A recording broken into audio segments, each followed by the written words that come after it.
Have you have you been praying a lot more lately? I think I have.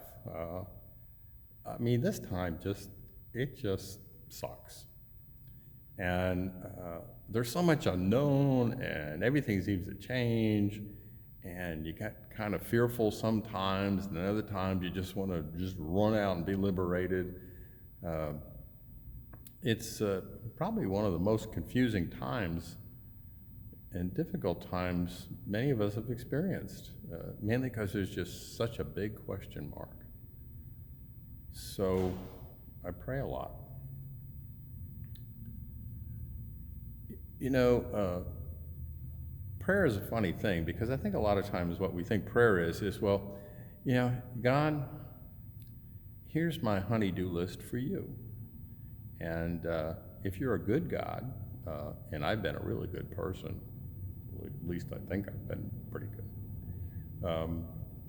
I've been a pretty good person, so could you do these for me? Because there's a lot of things I got on my mind, and I'd kind of like you to clean them up. I don't know about you, but I pray those prayers a lot, and I honestly think that God, receives them kind-heartedly and says, "Well, thank you. I appreciate the honey-do list. I'm going to look it over, and we'll see." But I also think God says, you know, I'd really like you to look at the honey-do list I have for you. Richard Foster, in the book Celebration of Discipline, reminds us that to pray is to change. I don't like change. You probably don't like it either.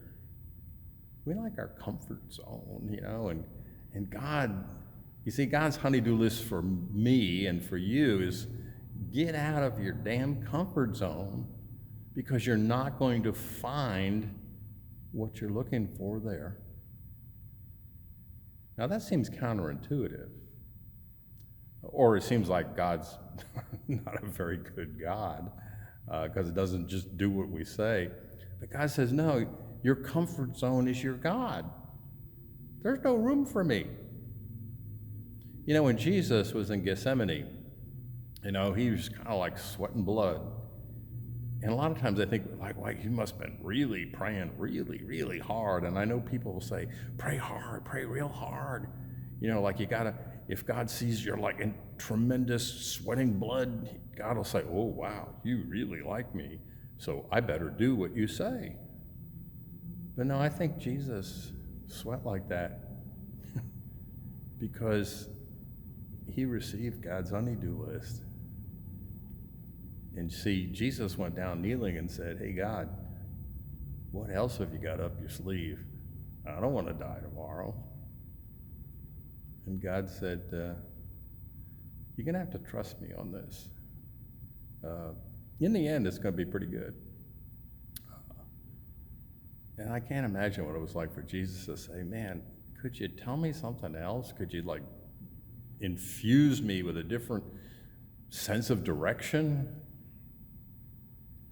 You see, I think right now God is giving us all honey-do lists.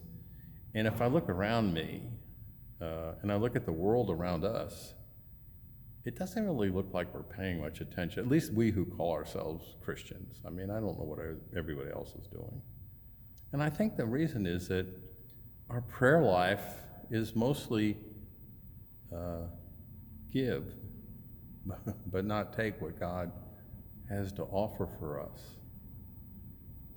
I think God is coming to us, adventing to us.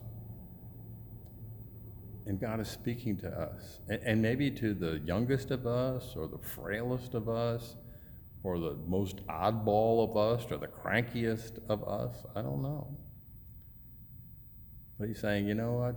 I've got peace for you. And peace is not the absence of warfare, but it's that sense that it is going to be okay. And let me lead you through this pandemic or whatever else is going on in our life. Let me lead you through it to paradise.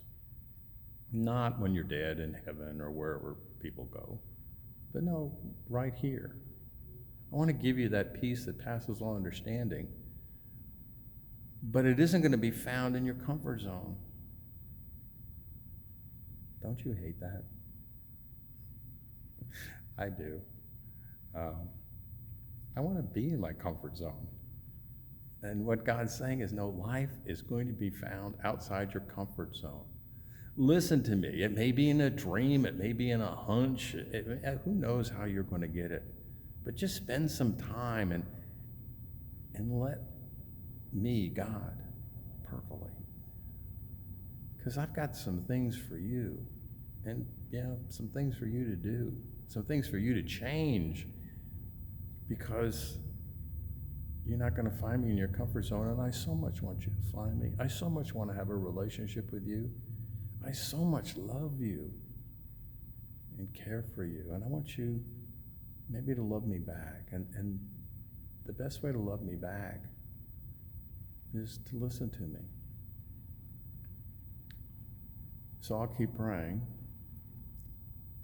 sometimes just giving God a list of things to do, and God humors me and says, yeah, Jim, I already knew those, but fine, you say them, because maybe it'll change you some. But then, Jim, I want you to stop and, I want you to listen to what I got. Because your God right now, Jim, is your comfort zone. And you won't find me there. And quite honestly, you won't find peace there either. Just remember this. I'm always coming to you. I will never stop loving you. And I've got some good news for you. But the good news is going to be found moving outside your comfort zone. I miss you all. I hope to see you soon. I know I've said that a lot, but I still hope to see you soon. This will end. Life will go on. You're loved.